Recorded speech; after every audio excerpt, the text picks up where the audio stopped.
مجید کے اس پارے کی جو پہلی آیہ کریمہ ہے اس کا پس منظر اور شان نزول حضرت سیدنا عبداللہ ابن عباس رضی اللہ تعالیٰ عنہ فرماتے ہیں کہ حبشہ کا جو بادشاہ تھا نا نجاشی، اس نے جب اپنے دربار میں مسلمانوں کو بلایا اور بلا کر کے اس نے کہا کہ مجھے وہ کلام وہ کتاب سناؤ جو تمہارے رسول علیہ السلام پر نازل ہوئی ہے، تو حضرت جناب جعفر طیار رضی اللہ تعالیٰ عنہ نے کچھ آیات پڑھ کے اسے سنائیں۔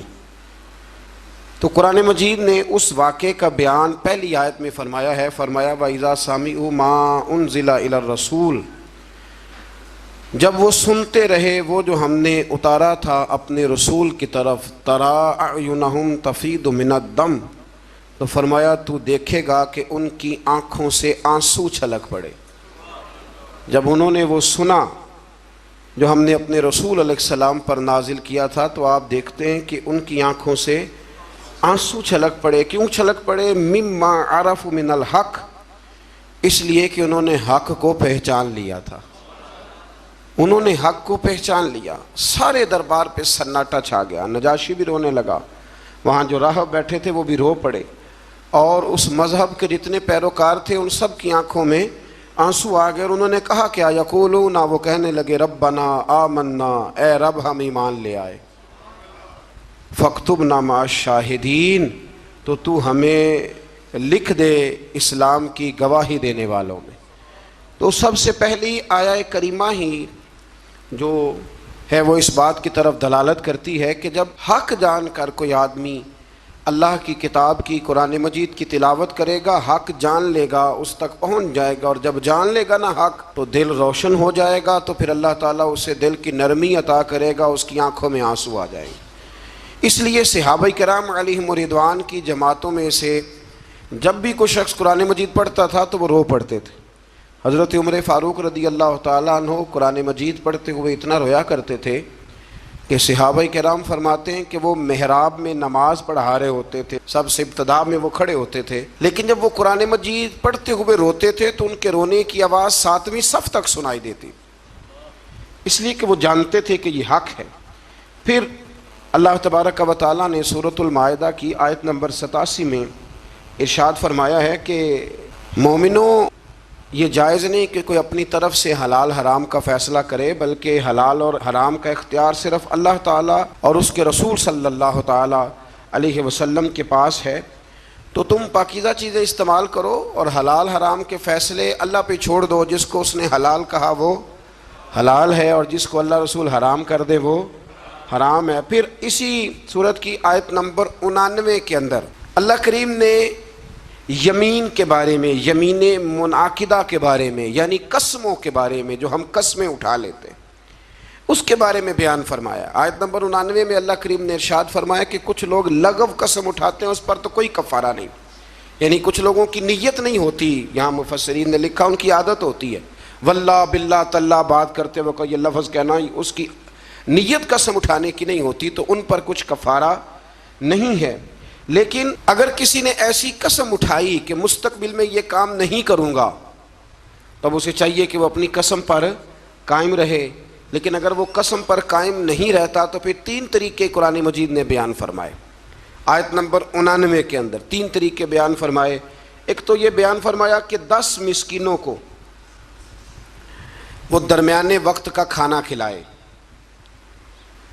اور اگر یہ نہیں کر سکتا تو پھر ان کو درمیانہ لباس پہنا دے قسم کے کفارے کی، اور اگر یہ نہیں کر سکتا تو پھر اس طرح کرے کہ غلام آزاد کرے۔ سب سے پہلی بات کیا فرمائی کہ 10 مسکینوں کو، یعنی جو قسم اٹھا بیٹھا ہے اور اب اپنی قسم پر قائم نہیں رہ سکتا، قسم توڑ رہا ہے، تو اس کے لیے حکم ہے کہ وہ 10 مسکینوں کو درمیانہ کھانا، ایک بالکل کمزور کھانا ہوتا ہے اور ایک بڑا ہی اچھا کھانا ہوتا ہے، اور ایک درمیانہ، وہ 10 مسکینوں کو کھانا کھلا دے، یا 10 مسکینوں کو کپڑے لے کے دے دے، درمیانے کپڑے ضرورت کے مطابق۔ یہ نہیں کر سکتا تو پھر وہ اس طرح کرے، غلام آزاد کرے، اور اگر یہ بھی نہیں کر سکتا تو پھر آخری بات یہ بیان فرمائی کہ وہ 3 روزے رکھے، اس کی قسم کا کفارہ ہو جائے گا۔ لیکن میرے نبی کریم صلی اللہ تعالیٰ علیہ وسلم کی احادیث سے فقہاء نے ایک مسئلہ بیان کیا ہے کہ اگر کوئی شخص ایسی قسم کھا لے کہ جو قسم ہی جائز نہیں شریعت میں. نہیں کسی نے قسم اٹھا لی کہ آج کے بعد بھائی سے نہیں ملوں گا، تب یہ تو اس نے صلہ رحمی کا رشتہ توڑنے کی قسم اٹھا لی. تو میں قسم اٹھاتا ہوں کہ آج کے بعد اپنی بہن سے نہیں ملوں گا، تو یہ قسم ہی سرے سے غلط ہے. تو اب اس کے لیے حکم ہے کہ وہ قسم توڑ دے، لیکن کفارہ بھی ادا کرے. پھر اسی سورہ مبارکہ کی آیت نمبر 90 اور 91 میں اللہ تبارک و تعالیٰ نے فرمایا کہ مومنوں، شراب، جوا اور حجر اسود کے پاس نا کفار نے کچھ بت لٹکائے ہوئے تھے، پتھر نصب کیے ہوئے تھے، ان کے نام کی وہ قربانیاں دیتے تھے. اور بعض روایات میں یوں بھی آتا ہے کہ وہ جانور ذبح کر کے تو اس کا خون ان کو ملا کرتے تھے. تو فرمایا یہ بھی تمہارے لیے جائز نہیں. اور اسی طرح تھے وہ فال نکالتے تھے تیروں کے ذریعے.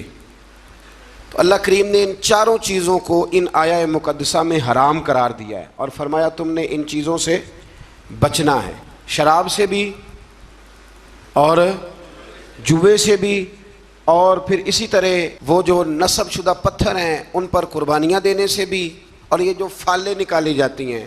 ابھی بھی بڑے لوگ بیٹھے ہیں، میں اکثر کہا کرتا ہوں کہ دروازے پہ روٹی مانگنے آیا اور حال قسمت کا بتا رہا ہے. آیا روٹی مانگنے اور کہتا ہے قسمت کا حال بھی بتاؤں گا. تو اتنے کمزور ہیں پوچھنے والے بھی کہ ایک روٹی بھی دے رہے ہیں اور اس سے قسمت کا حال پوچھ رہے ہیں جس کی اپنی اتنی خراب ہے کہ دروازے مانگ رہا ہے. تو اللہ کریم نے اس کو حرام قرار دیا، ناجائز قرار دیا، اور فرمایا یہ وہ چیزیں ہیں، انہی آیات میں فرمایا یہ وہ چیزیں ہیں جو تمہارے درمیان عداوت پیدا کریں گی. شراب بھی عداوت پیدا کرے گی، جوا بھی عداوت پیدا کرے گا، تو تمہیں ان چیزوں سے بچنا. آیت نمبر 95 سے لے کر 99 تک اللہ تعالیٰ نے حالت احرام میں شکار کی ممانعت فرمائی ہے کہ جب آپ احرام کی حالت میں ہوں گے تو شکار کرنا آپ کے لیے درست نہیں ہے. اس کے تفصیلی احکامات ہیں جو کتب فقہ میں ملتے ہیں. آیت نمبر 100 سے لے کر 103 تک اللہ تبارک و تعالیٰ نے جو مضامین بیان کیے ان میں پہلا مضمون یہ بیان کیا ہے کہ میرے رسول صلی اللہ علیہ وسلم سے غیر ضروری سوالات نہ کیا کرو، ضروری بات پوچھا کرو، ضروری بات. یہ آیت نمبر 100 میں اللہ کریم نے منع کر دیا. کچھ لوگوں کا بیجا سوالات کرنے کا بھی طریقہ ہوتا ہے، وہ سوال پر سوال کرتے ہیں اور میں کئی دفعہ یہ سمجھتا ہوں کہ وہ بات کو سمجھنا چاہ نہیں رہے. نبی کریم علیہ السلام کی بارگاہ میں بھی کچھ لوگ سوالات کرتے تھے. ایک صحابی حضور کی بارگاہ میں بیٹھے تھے تو نبی پاک علیہ السلام نے فرمایا حج فرض ہے. تو انہوں نے کہا یا رسول اللہ ہر سال. حضور خاموش ہو گئے. انہوں نے پھر پوچھا، حضور ہر سال. خاموش ہو گئے. تیسری دفعہ پوچھا تو محبوب کریم نے ناگواری کا اظہار فرمایا، ناپسندیدگی کا اظہار فرمایا. فرمایا اگر میرے منہ سے نکل جاتا ہر سال فرض ہے تو اللہ نے ہر سال فرض کر دینا تھا، تمہارے لیے مشکل ہوتی. کثرت سوالات. کتاب و سنت میں نا مفسرین نے لکھا ہے کہ پورے قرآن میں شاید 14 سوال ہوں جو صحابہ نے نبی پاک سے پوچھے. حضرت علی المرتضیٰ رضی اللہ تعالیٰ عنہ کہتے ہیں کہ اگر میں نے نبی پاک سے کوئی سوال پوچھنا ہوتا تھا تو میں مہینوں انتظار کرتا تھا اور میرا خیال ہوتا تھا کہ کوئی اور ہی آئے، وہ آ کے پوچھ لے تو ساتھ میرا بھی مسئلہ حل ہو جائے. سوال کی بھی تکلیف دینا وہ پسند نہیں کرتے تھے. پھر انہی آیہ کریمہ کے اندر اللہ تبارک و تعالیٰ نے زمانہ جاہلیت میں مشرکوں نے جو بعض حلال جانوروں کو بتوں کے نام پر وقف کر دیا تھا، ان کا دودھ بھی نہیں پیتے تھے، گوشت بھی نہیں کھاتے تھے، ان کی مذمت بیان فرمائی ہے. فرمایا یہ حلال اور حرام کرنے کا اختیار اللہ رسول کے پاس ہے، کسی اور کے پاس نہیں ہے. آج بھی لوگ بڑی چیزوں کا اختیار اپنے پاس رکھنا چاہتے ہیں. فلاں چیز بھی حرام ہو گئی، ولی کا نام آ گیا تو حرام ہو گئی، 11ویں کا نام آ گیا تو بھئی حلال وہ ہے جسے اللہ رسول حلال کہیں، حرام وہ ہے جسے اللہ رسول حرام کہیں. تو لوگ جبر کرتے ہیں دین میں، حالانکہ دین کے اندر کوئی جبر نہیں ہے. آیت نمبر 104 کے اندر اللہ تبارک و تعالیٰ نے بتایا ہے کہ جب اہل کتاب سے اور دین سے انحراف کرنے والوں کو دعوت دی جاتی نا کہ اللہ کی نازل کردہ دین پر اور رسول صلی اللہ تعالیٰ علیہ وسلم کی طرف توجہ کرو اور نبی پاک کی اتباع کرو، تو وہ کہا کرتے تھے کہ ہم جس روش پر ہیں نا، ہم اس روش کو اس لیے نہیں چھوڑ سکتے کہ ہمارے باپ دادا بھی اسی طریقے پہ تھے.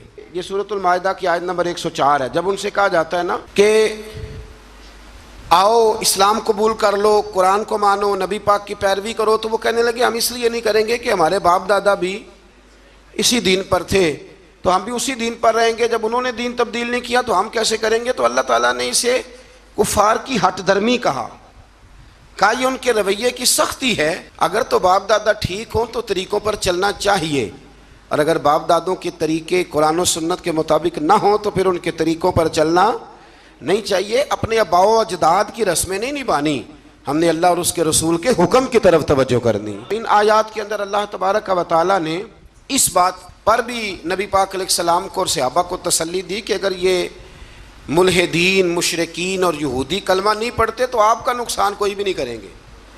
آپ کے ذمہ تو تبلیغ کرنا ہے نا، تو آپ تبلیغ کر دیں.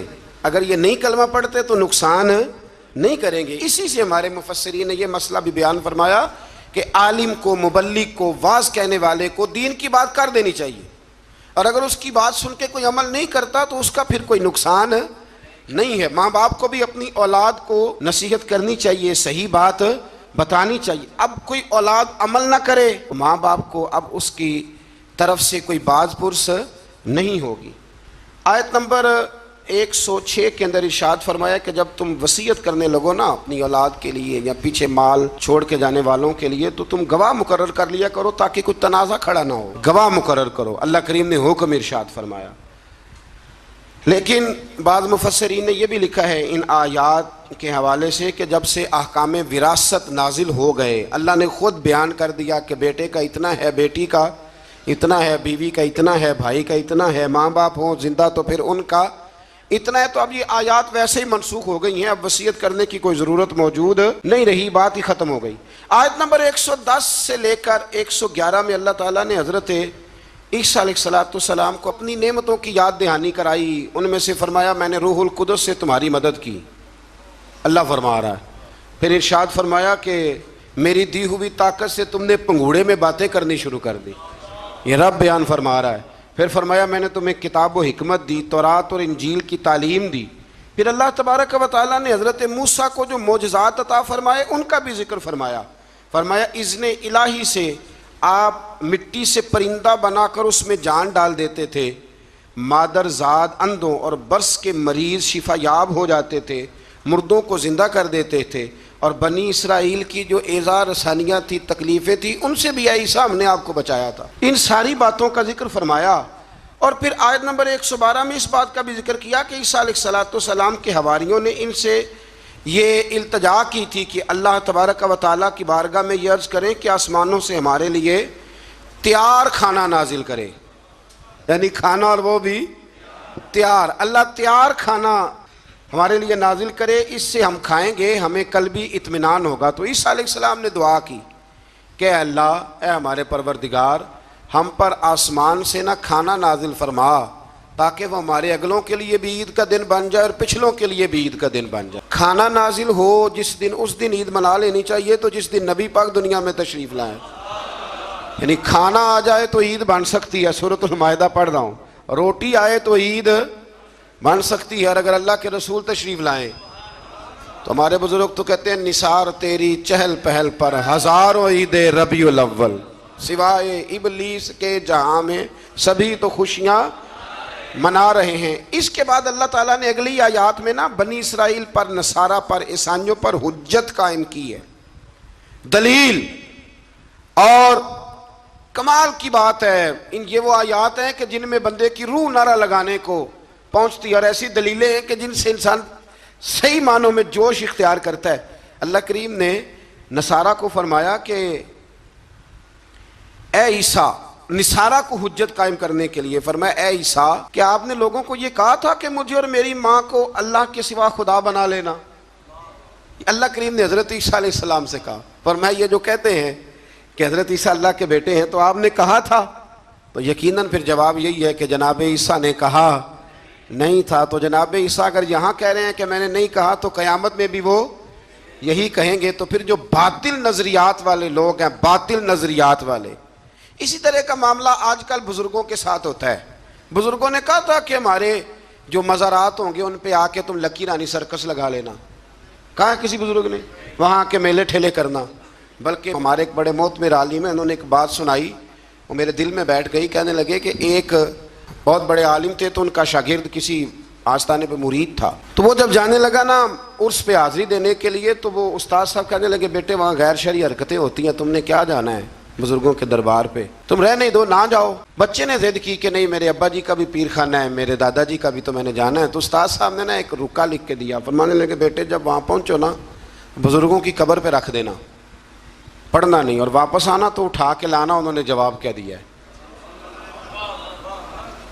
وہ نوجوان کہتا ہے کہ میں نا وہ رکا لے کے گیا، ابھی میں رستے میں ہی تھا کہ ایک بابا جی نا بڑے نورانی چہرے والے درخت کے نیچے بیٹھے ہوئے تھے، تو میں تو اپنی مستی میں گزر رہا تھا، تو بزرگوں نے میرا نام لے کے مجھے بلایا، اور میں نے جب ان کی طرف توجہ کی تو میرا نام ہی نہیں، میرے ابا جی کا نام بھی بتا دیا انہوں نے۔ کہتے مجھے کہنے لگے ادھر آ بیٹے، پتر ادھر آ۔ میں قریب گیا تو کہنے لگے وہ رکا لا جو تیرے استاد نے دیا ہے۔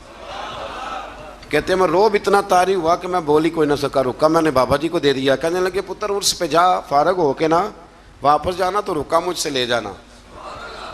کہتے ہیں میرے پہ اور روب طاری ہوا، عرس کیا دیکھنا تھا، میں تو پریشانی میں ہی رہا۔ واپس آیا تو بابا جی تھے، میں نے وہ رکا لیا، تو جا کے میں نے رکا استاد جی کو دیا۔ جب میرے مفتی صاحب نے وہ رکا پڑھا تو ان پر اتنا سحر طاری ہوا کہ بے ہوش ہی ہو گئے۔ کچھ دیر کے بعد ہوش آیا، نارمل لائف میں جب وہ آئے عام روٹین کی زندگی میں، تو میں نے ان سے کہا کہ حضرت صاحب میں بڑا دیانتدار شاگرد ہوں، میں نے جاتی دفعہ بھی نہیں پڑھا کہ آپ نے کیا لکھا ہے، اور جو جواب آیا وہ بھی نہیں پڑھا، لیکن آپ کا بے ہوش ہونا، بزرگوں کا ملنا میری سمجھ میں نہیں آتا، کچھ سمجھا دیں۔ تو کہتے ہیں کہ وہ استاد مجھ سے کہنے لگے کہ بیٹا وہ جو بزرگ تجھے ملے تھے نا وہ دراصل وہی تھے جن کے تورس پہ گیا تھا۔ تو وہ رکا انہوں نے اس لیے لے لیا، میں نے رکے پہ لکھا تھا کہ بابا جی اگر آپ اتنی طاقت والے ہیں تو یہ غیر شرعی حرکتیں ہوتی ہیں تو آپ روکتے کیوں نہیں؟ میں نے رکے پہ لکھا تھا۔ تو کہتے ہیں بابا جی نے جواب دیا ہے کہ غیر شرعی حرکتیں ہوتی ہیں تو ہم تو نکل کے سائیڈ پہ بیٹھ جاتے ہیں۔ اسی لیے تو لوگ کہتے ہیں دربار پہ گئے تھے تو جو دعا مانگی ہے وہ قبول نہیں ہوئی، بابا تو وہاں تھا ہی نہیں، وہ تو سائیڈ پہ ہو گیا، وہ تو تھے ہی نہیں، وہ تو نکل آئے کہ تم ہمیں تنگ کرتے ہو لہذا ہم جا رہے ہیں۔ فرمایا بزرگ تو مزار چھوڑ کے چلے جاتے ہیں اس لیے کہ وہ اللہ کے رسول کی شریعت کے پورے، اور کہتے ہیں آپ بے ہوش کیوں ہوئے؟ تو کہنے لگے بے ہوش اس لیے ہوا تھا کہ بابا جی کہنے لگے مولانا ہم پہ اعتراض نہ کرو، جب تک ہم زمین کے اوپر تھے منع کرنے کی ڈیوٹی ہماری تھی، اب ہماری ڈیوٹی نہیں، اب تمہاری ڈیوٹی ہے، تم اپنا کام پورا کرو، تم ڈیوٹی ادا کرو۔ بیٹھ کے وہاں طنز کر رہے ہو کہ یہ کیوں ہو رہا ہے تو وہ کیوں ہو رہا ہے۔ تو حضرت عیسیٰ علیہ السلام نے کسی کو کہا نہیں کہ تم میری عبادت کرو یا معاذ اللہ میری ماں کو رب مانو، تو قیامت کے دن بھی وہ یہی کہیں گے کہ یا اللہ میں نے انہیں کہا نہیں تھا۔ تو جب لوگ اپنی طرف سے چیزیں بنانے لگتے ہیں پھر خرابی پیدا ہوتی ہے۔ تو میرے عزیز دوستو پھر اس سے آگے سورہ انعام شروع ہو جاتی ہے، یہ مکی صورت ہے۔ اس صورت کے بالکل آغاز میں اللہ تبارک و تعالیٰ نے اپنی قدرت کا بیان فرمایا ہے کہ اس نے آسمان، زمین، ظلمت اور نور کو پیدا کیا، اس نے انسان کو مٹی سے پیدا کیا، پھر اس کے لیے ایک مدت حیات اور قیامت کا وقت مقرر فرمایا، لیکن کافر پھر بھی اپنے رب کے ساتھ شریک ٹھہراتے ہیں اور اس کی قدرت کے بارے میں شک میں مبتلا ہوتے ہیں، حالانکہ وہ ظاہر اور باطن اور انسان کے ہر عمل کو جاننے والا ہے۔ منکروں کا ایک شعار ہے، یہ طریقہ ہے کہ اللہ کی قدرت کی نشانیاں آنے کے باوجود بھی اس پہ غور نہیں کرتے، توجہ نہیں کرتے۔ اللہ تعالیٰ فرماتا ہے تم سے پہلے بھی کئی قوموں کو ہم نے زمین میں اقتدار دیا تھا، ان پر موسلا دار بارشیں برسائی تھیں، ان کے لیے باغات کے نیچے نہریں جاری کی تھی، لیکن جب انہوں نے گناہ بہت زیادہ کیے تو پھر ان گناہوں کی سزا کے طور پر ہم نے انہیں ہلاک کر دیا۔